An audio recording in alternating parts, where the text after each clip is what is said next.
It's Zane. Welcome back to the channel. I ruined my life with one stupid joke. That thought hit me the second the words left my mouth.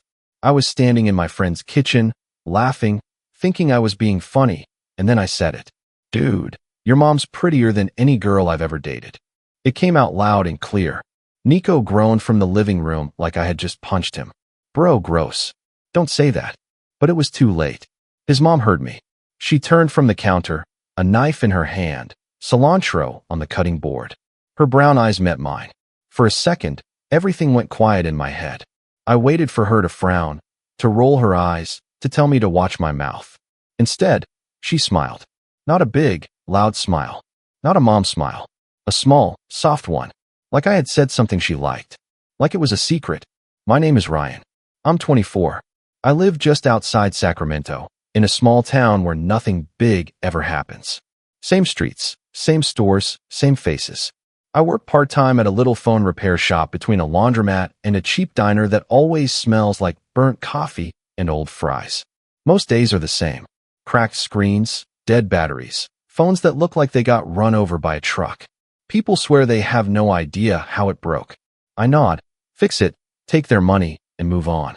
It's not my dream job, but it pays my rent and keeps gas in my beat-up 2009 Honda. I'm not the big plans guy. I tried college for one semester. Hated every minute. Too many papers, too many people asking what I wanted to be in 5 years. I had no answer, so I dropped out. Now my life is simple. Work, home, music, sleep, repeat. I like classic rock a lot. Springsteen, Zeppelin, all the old stuff my dad used to play. He moved across the country a few years ago and sort of stopped calling. I still play the same songs he loved, like I'm keeping a part of him here. Dating? I've had a few short things. Nothing serious. Girls my age always ask, so what are you doing with your life? And when I say, fixing phones, you can see the light go out of their eyes. They want a guy with a plan, a degree, a future that looks good in photos. I'm not that guy. About a month before that night, Nico started working at the shop. He's 22, in community college, and loud as hell. He laughs like he wants the whole world to hear and never filters his thoughts. He's terrible with angry customers, but amazing when the shop is dead. We clicked fast. Same music, same jokes, same habit of talking trash while we work. One Saturday, he looked up from a smashed phone and said, "Yo, you should come over tonight. I got the new Call of Duty. My mom's making tacos." I didn't have plans, like usual. I tried to play it cool. "Yeah, text me the address," I said. That's how I ended up at Nico's house. It was a neat two-story place in a quiet, clean neighborhood. Small flags on porches, cut grass, cars parked in the driveways like they had been in the same spot for years. Nico opened the door in socks and a faded Nirvana shirt. "Ryan, my man, get in here," he said, already talking about some professor he hated. The living room felt warm and lived in. Worn leather couch, flat screen, game console ready. The air smelled like cumin, grilled meat, and melted cheese. I was dropping my backpack by the couch when she walked in. That was the first time I saw Elise. She did not look like the picture you get when someone says, "my mom." She wore jeans and a plain white t-shirt, her brown hair in a loose ponytail with a few strands falling around her face. No heavy makeup. No fake smile. She looked young, maybe early 30s. My brain started doing math that didn't add up while my chest did something stupid. "Hey, you must be Ryan," she said, wiping her hands on a towel. Her voice was warm and calm, the kind that makes you feel like you're the one making noise. "Yeah, hi. I'm Ryan. Thanks for having me," I said, and my voice cracked a little. She smiled a bit more. "Don't call me ma'am. Just Elise." "Mom, stop," Nico groaned. "You're gonna scare him off." "I'm just being nice," she said.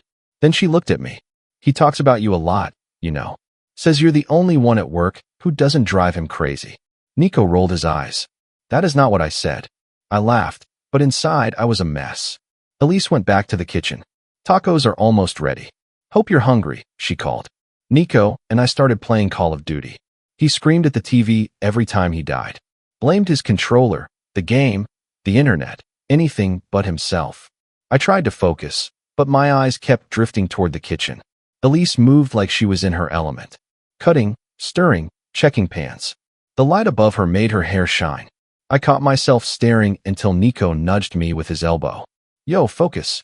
You're getting us killed, he said. I forced my eyes back to the game, but my head stayed in the kitchen. After a while, Nico ran to the bathroom. The game was paused, and the house felt suddenly quiet. Elise looked over. You boys need anything? Water? Soda? She asked. Nah, we're good, I said. Our eyes met. It lasted 1 second too long. Something in my chest tightened. She didn't look away. She just studied me, calm, like she could see through every wall I usually keep up. My mouth moved before my brain could catch it. Dude. I called out loud so Nico would hear when he came back. Your mom's prettier than any girl I've ever dated. The words hit the air, and I wanted to grab them and shove them back inside. Nico shouted from the hallway. Bro, what is wrong with you? That's nasty. I waited for Elise to laugh it off, or tell me to shut up. She turned with the knife still in her hand. I froze. Her eyes found mine. For a second, everything paused. Then the corner of her lips lifted. Just a small smile. Quiet. Knowing. She held my gaze for 1 heartbeat, then turned back to the cutting board like nothing big had happened. But it felt big to me. That smile stayed with me the whole drive home. The window was down, Sacramento night air cool on my face, but I felt hot. I kept replaying the scene. Her turning. The knife. The look in her eyes.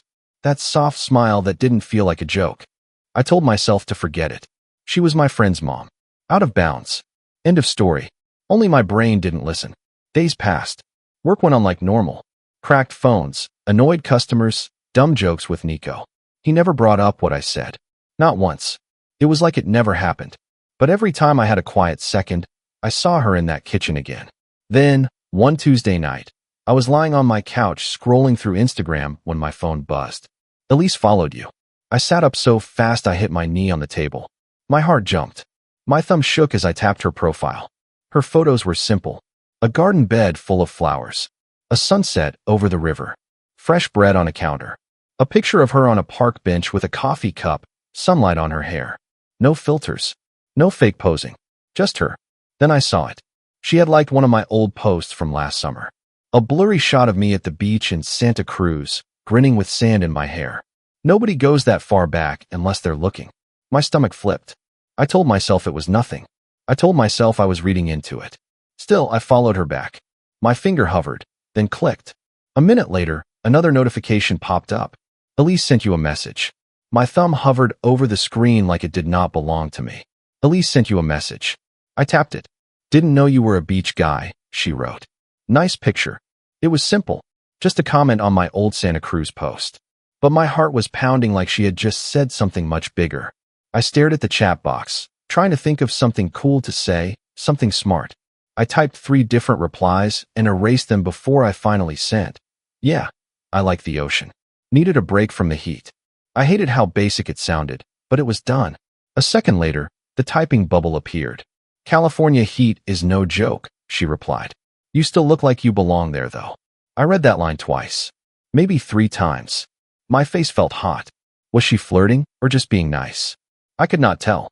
I decided to test the line just a little. You look like you belong wherever you are, I typed, then quickly added. Your photos are cool. The garden, the river. Looks peaceful. I almost deleted that first part, but sent it anyway. My chest felt tight while I waited. Thank you, she wrote. I like quiet places. Life is loud enough. We chatted a little more. Nothing wild. Just safe topics. Her garden. My job at the shop. Nico's bad habit of losing his charger. But under every word, I felt that same pull from the kitchen, that same electric string between us. When we stopped texting, I lay there on my couch, staring at her profile picture. I told myself to get a grip. She was Nico's mom. Older. Off limits. That should have been enough. It was not. The next few days at work, I kept checking my phone like a crazy person. Nico never noticed. He was too busy complaining about homework and talking about some party his classmates were planning. Elise did not message again, but she was in my head all the time. On Friday afternoon, my phone buzzed. Nico. Yo. You coming over tomorrow? Mom's making lasagna. You better not flake. My chest tightened. I typed. Yeah. I'm down. Then stared at the screen for a while. Saturday evening, I stood in front of my closet longer than I should have. It was stupid. It was just dinner. Still, I changed my shirt twice before I settled on a clean black button-down and jeans that did not look like I had crawled under 10 cars in them. I drove to Nico's place with my hands tied on the wheel. The sky was still bright, but the porch light was on. The same small flag moved a little in the breeze.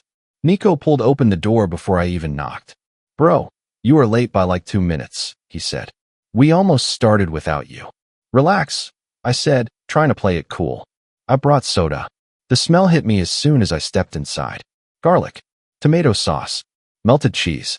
It felt like walking into a hug. Elise was in the kitchen again, but it was different. This time, her hair was down, falling over her shoulders in loose waves. She wore jeans, a thin gray t-shirt, and an apron tied around her waist. She looked comfortable, not dressed up, but I could not look away. She turned when she heard us. "Hey, Ryan," she said, and my name sounded soft in her voice. "Good to see you." "You too," I said. "It smells amazing in here." "I went overboard," she laughed lightly. "I always make too much." "That is not a problem," Nico said, grabbing a piece of bread off the counter. "He eats like a vacuum." "Wash your hands first," Elise said, swatting his arm with a dish towel. We sat at the table. The lasagna was rich and hot, cheese stretching when we cut into it. Nico did most of the talking, telling stories about school, about a professor who hated him, about a classmate who tried to do a presentation drunk. Elise listened with this soft attention that made you feel like you mattered. She laughed in all the right places, asked questions, shook her head when Nico bragged too much. Every now and then, her eyes slid to me. They never stayed long, just a second, but I felt each one like a small spark under my skin. Sometimes I caught her looking before she turned away. Every time it happened, that string between us pulled tight. After dinner, Nico's phone rang. He glanced at the screen. "Dude, it's Mark. I gotta take this," he said, already standing. "He is freaking out about something for class. I'll be back." He headed upstairs, still talking as he went. The house went quieter with each step. "I'll help with the dishes," I said, standing before I could talk myself out of it. Elise looked at me for a second, then smiled. "Sure," she said. "You think you can handle soap and water?" "I fixed tiny screws all day," I said. "I can handle plates." The kitchen felt smaller with just the two of us. Warm. The light over the sink cast a soft glow on the counter. I took a sponge and started washing while she rinsed and stacked next to me. Every time our arms brushed, my body reacted like I had touched a live wire. We worked in quiet for a minute, just the sound of water and dishes. Then she spoke. "You remember what you said last time you were here?" she asked, her voice low. My hand froze mid-scrub. I did not have to ask what she meant. My cheeks burned. "Yeah," I said. "I'm sorry about that. It was a dumb joke. I should not have said it." She turned the tap off and faced me. I could feel her looking at me even before I looked up. "Don't apologize," she said. Her eyes were steady, serious. "It has been a long time since someone said something like that to me and meant it." My throat went dry. "You think I meant it?" I asked. Her mouth curved into that same small smile from the taco night. "I know you did," she said. The words hung between us. My heart was racing. I could smell the faint scent of soap and tomato sauce and something warm and clean from her hair. "That is hard to believe," I said quietly, "that no one notices you. Most people see Nico's mom and stop there," she said, her fingers playing with the edge of a dish towel. "I cook, I clean, I pay bills. I go to work. I get tired. People stop seeing you as a woman after a while." I swallowed hard. "I noticed," I said. Right away, something changed in her eyes. A crack in the calm. A little bit of hurt and hope at the same time. "Ryan," she said, my name almost a warning and a question. Before I could say anything else, Nico's footsteps pounded down the stairs. "Yo, are we playing or what?" he yelled from the hallway. Elise stepped back fast, turning to the sink like nothing had happened. I snapped my attention back to the plate in my hand, scrubbing like my life depended on it. "Almost done," Elise said casually. "Go set up the game." Nico grumbled and went to the living room. I kept my eyes on the sink, but my head was still spinning. Later, when it was time for me to leave, Nico went upstairs to grab his jacket. Elise walked me to the door. The porch light cast a soft yellow circle around us. "Thanks for coming," she said, her voice softer than before. "Thanks for dinner," I said. "It was really good." She hesitated, then leaned in just a little. Not close enough to touch, but close enough that I could smell faint lavender and something warm on her skin. "And Ryan?" she said. "Yeah." I asked. "What you said?" she whispered. About me being prettier than any girl you dated. It stayed with me. My heart slammed against my ribs. I could not think of anything smart or smooth. I just nodded. Me too, I said quietly. Nico's voice echoed from inside. Ryan, you forget your hoodie again? Elise stepped back, her face calm again. Drive safe, she said. I walked to my car with my hoodie in my hand and a storm in my chest. The next week was torture. At the shop, I tried to act normal. Nico joked around like always, but sometimes I caught him looking at me for a second longer, like he could feel that something was different and could not name it. Elise did not follow up. No messages. No likes. Nothing. I told myself I had imagined it. The looks. The words. The way she had stood close at the sink. Maybe it meant more to me than it did to her. Then, on Thursday afternoon, during my lunch break, my phone buzzed. Elise, if you are free this evening, I am making tea. Nico is out with friends. You can stop by if you want. I stared at the screen. My sandwich sat half-eaten in my hand. My heart was pounding again. I should say no. I should make an excuse. I should protect my friendship with Nico. Instead, I typed, what time? Her reply came quick. 6:30, door will be open. At 6:25, I was pulling into her driveway. When I parked in front of Nico's house, the sky was turning orange and purple.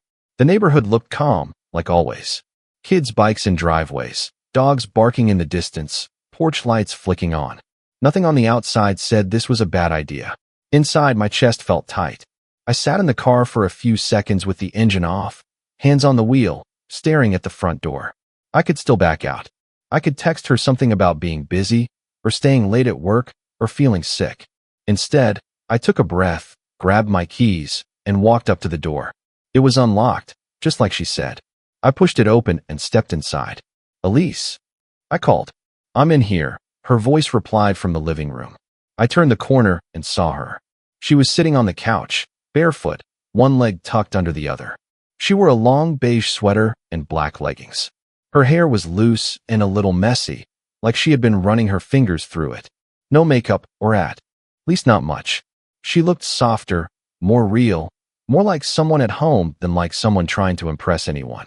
The lamp in the corner cast a warm light across the room. Soft guitar music played low from a speaker.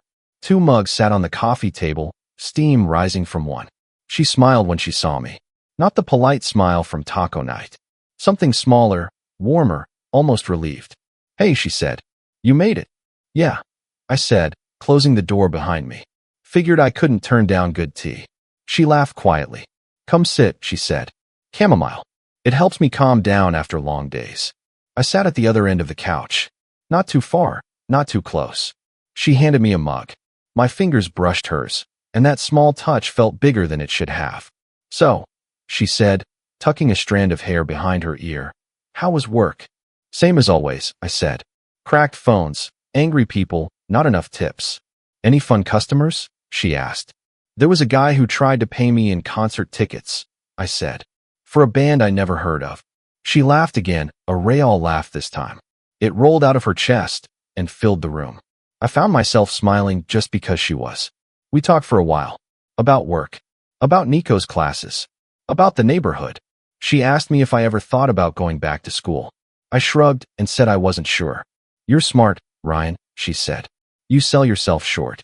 You don't know me that well, I said. She looked at me like she was weighing that. I know enough, she said quietly. The music in the background played on. The house was still.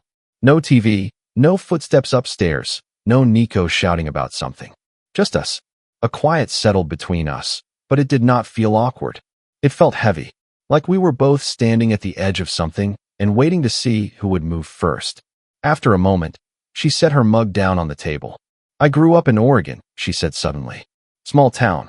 Thought I would leave and never come back. What happened? I asked. I left, she said with a small smile. But I did not go far. I met Nico's dad. Fell in love fast. We got married. I thought it would be forever. Her smile faded a little. He left when Nico was 5, she went on. Said he wasn't built for family life. I spent a long time being angry. Then I spent a long time being tired. After a while, you just keep moving because you have a kid who needs breakfast in the morning and clean clothes. My chest tightened. I'm sorry, I said. She shrugged, but her eyes looked tired. I got used to being the one who holds everything together, she said. The responsible one. The mom. The safe person. You do that long enough, people stop seeing you as anything else. I thought of her at the sink, of her in the kitchen, of her saying most people only saw Nico's mom. I don't just see that, I said before I could stop myself. Her eyes met mine. The air around us seemed to change. What do you see? She asked softly. I swallowed. I see you, I said. The way you move in your kitchen. The way you listen when Nico talks. The way you look at people like you actually hear them. The way you smile like you're holding back a whole story. Her lips parted a little, like she was breathing in my words. Ryan, she said, and my name sounded like a warning and a wish at the same time. She shifted on the couch, turning more toward me. Her knee brushed mine. Neither of us moved away. You meant it, she said after a second. What you said that first night. My face warmed, but I didn't look away. Yeah, I said quietly. I meant it. Her eyes searched my face. There was fear there. And want. And something that looked like hope, small but loud. Most guys your age don't even look twice at me, she said. Then most guys my age are idiots, I said. She let out a breathy laugh, but there were tears at the edge of it. You should be careful saying things like that, she said. I might start to believe you. Maybe you should, I replied. The space between us felt smaller. Her hair fell over her shoulder. I could smell something light and clean, maybe her shampoo or lotion. She lifted her hand and tucked her hair back, and the move made her sweater slide a little, showing a bit of collarbone. This is a bad idea, she whispered. I know, I said, but I can't stop thinking about you. Her breath caught. For a moment, she just looked at me, like she was trying to decide who she was allowed to be. Then she leaned in, slow. I moved toward her at the same time. Our faces were close now. I could see the tiny lines near her eyes, the shine of her lips, the way her chest rose and fell. My heart sounded loud in my ears. Her nose brushed mine. Then the sound of footsteps hit the porch. She jerked back like she had been burned. My heart dropped to my stomach. A key scraped in the lock. Elise's eyes went wide. Fear flashed across her face. That is Nico, she whispered. The door swung open. Mom? You home? Nico called as he stepped inside with a gas station bag in his hand. He kicked the door shut behind him. He looked up and froze when he saw me standing there beside the couch, mug in my hand, face probably as red as a stop sign. Ryan, he said, what are you doing here? My brain scrambled for words. I started, then heard how guilty I sounded and shut my mouth. Elise stepped in like she had rehearsed it. I asked him to help me with something earlier, she said calmly. I made tea to say thank you. Nico glanced at the mugs, then at us. Tea, he repeated, like it was the strangest thing in the world. Chamomile, Elise said, holding up her cup. I forced a laugh. Yeah, I said. Your mom makes better tea than anything I have at home. Nico looked at me for another second, then shrugged. Okay, weird, but whatever, he said. I grabbed chips. You hanging out for a bit? We could game. Sure, I said, though my pulse was still all over the place. We moved to the living room. Nico turned the TV on, talking about some drama with his classmates. I sat on the floor with a controller, eyes on the screen, but my thoughts were still on the couch and the inches that had been between me and Elise. She sat in the armchair near the corner, not next to us. Her face was calm, but her fingers held her mug a little too tight. Every now and then, I could feel her eyes on me. By the time I left that night, my nerves were shot. Nico went upstairs to grab my hoodie again. Elise walked me to the door. The porch light painted her face in soft yellow. That was close, I whispered. Her jaw flexed. Too close, she said. I'm sorry, I said. I shouldn't have come. Or stayed. Or, she shook her head once. Don't, she said. That's not what I'm feeling. What are you feeling? I asked. Her eyes met mine, and for a second it looked like she was going to tell me. Really tell me. Then Nico's voice carried from upstairs. Ryan, you left your charger too. Her shoulders dropped a little. She stepped back. Drive safe, she said, like we were normal again. I walked to my car with my charger in my pocket and a weight in my chest. The next few days were worse than before. At work, Nico joked around, but sometimes I caught him watching me with this strange look, like he was trying to figure out a puzzle. I kept my tone light, my face calm, my words simple. Inside, I felt like I was holding a live wire. Elise stayed silent. No messages. No likes. Nothing. By Friday night, I started to tell myself it was done, that we had scared ourselves enough to stop, that whatever almost happened on that couch was a one-time thing. Then my phone buzzed. Elise, can you come by tomorrow afternoon? Nico will be out. I need to talk to you. My stomach flipped. I stared at the screen for a long moment, then typed, yeah, I'll be there. The next day, the sky was bright and clear when I pulled into their driveway, but inside me it felt like a storm. When I walked up to the front door that afternoon, my hands were sweating so much I had to wipe them on my jeans. The sun was bright, the street was quiet, and it felt wrong that everything looked so normal. I knocked. The door opened almost right away. Elise stood there. Her hair was tied back this time. No soft music, no warm light, no tea. She wore a simple dark sweater and jeans. Her eyes looked tired, like she had not slept much. Hey, she said. Hey, I replied. Come in, she said, stepping back. The house felt still. No TV, no sounds from upstairs, no smell of food. We sat in the living room, facing each other. I took the end of the couch. She sat in the chair across from me, hands clasped together. I did not ask you here to play games, she said. I figured, I said, trying to smile. It did not land. She took a breath. I cannot keep doing this halfway, she said. Acting normal in front of Nico. Acting like you were just his friend. Acting like it was an accident that you came over. My throat felt dry. Do you want to stop? I asked. She looked down at her hands, then back up.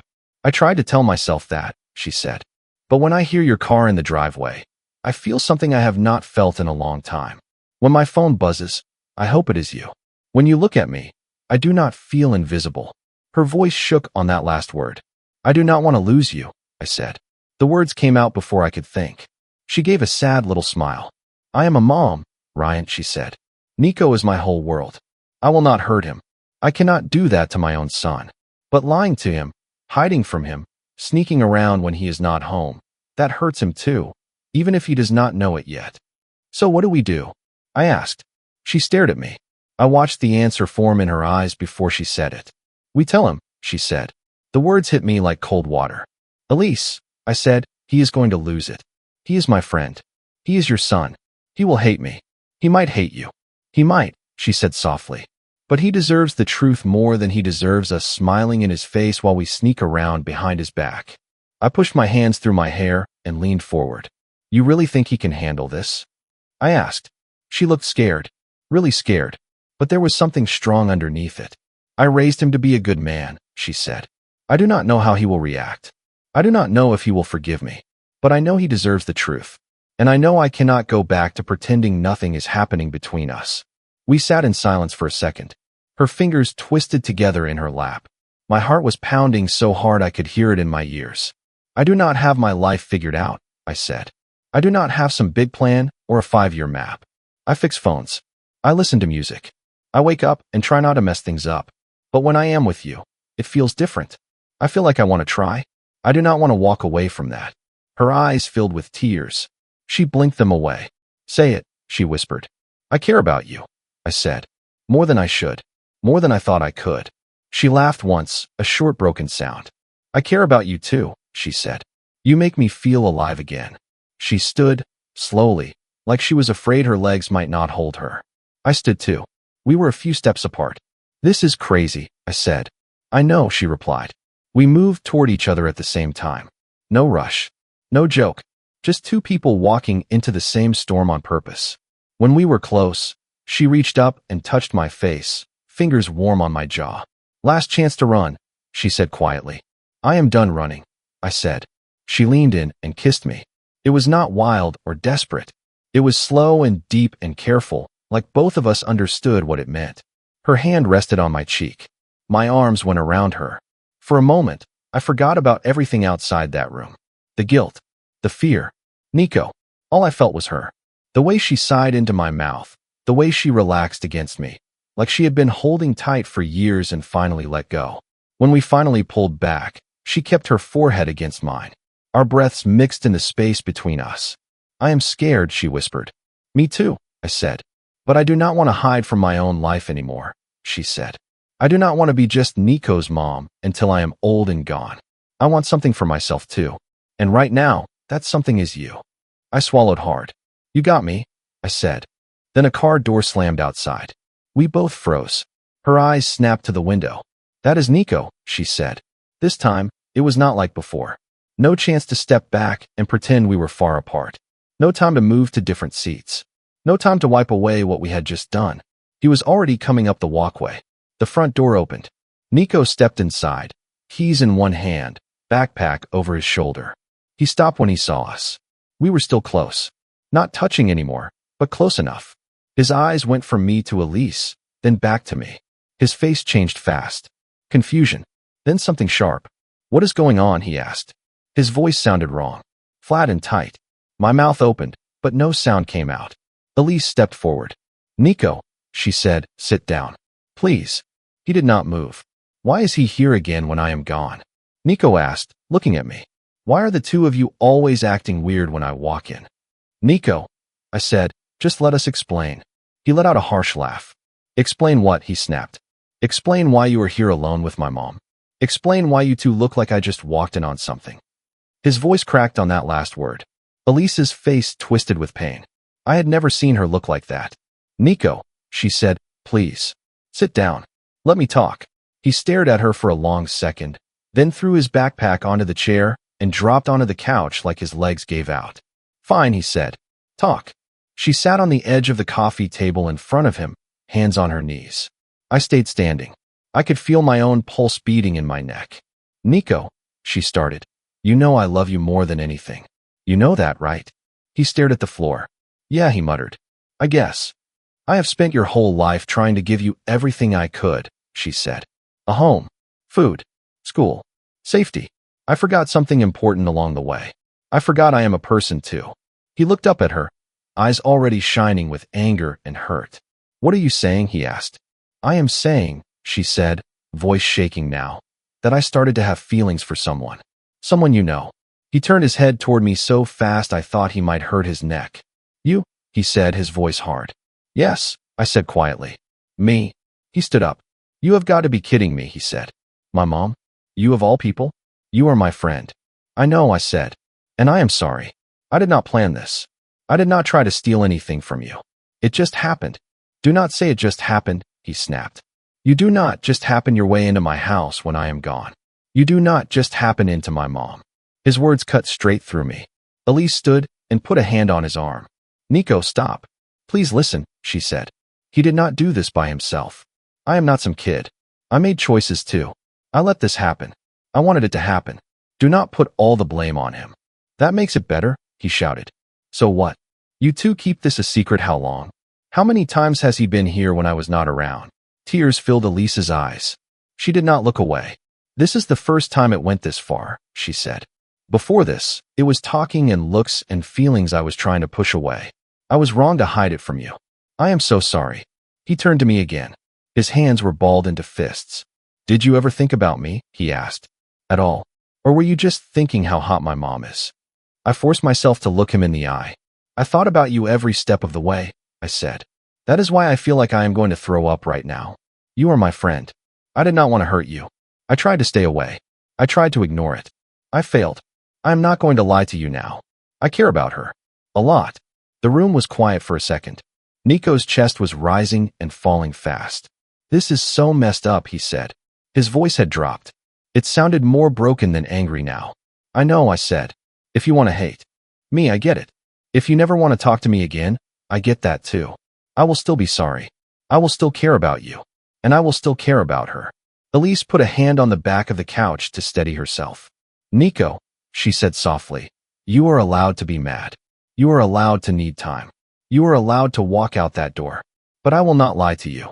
I have feelings for him. Real ones. He makes me feel seen in a way I have not felt in years. That does not change how much I love you. You are my son. That will never change." He covered his face with his hands. "I do not know how to deal with this," he said, voice muffled. "My best friend and my mom." No one spoke for a moment. The clock on the wall ticked loud in the quiet room. Finally, he dropped his hands and looked at both of us. His eyes were red. "I need space," he said. "From both of you. I cannot just sit here and be okay." "I understand," Elise said, tears running down her cheeks now. "Me too," I said. He grabbed his keys again. If you two are going to be together or whatever this is, he said, voice shaking, do not hide it from me. Do not lie anymore. I would rather know the truth and hate it than feel like an idiot. He headed for the door. My heart felt like it was going to split open. Nico, I called. He stopped but did not turn around. I am sorry, I said. For real. For everything. He stood there for a second, then said, yeah, in a low voice. Then he walked out and shut the door behind him. The house went quiet again. Elise sank down onto the couch and covered her face. Her shoulders shook. I sat beside her and pulled her into my arms. She did not push me away.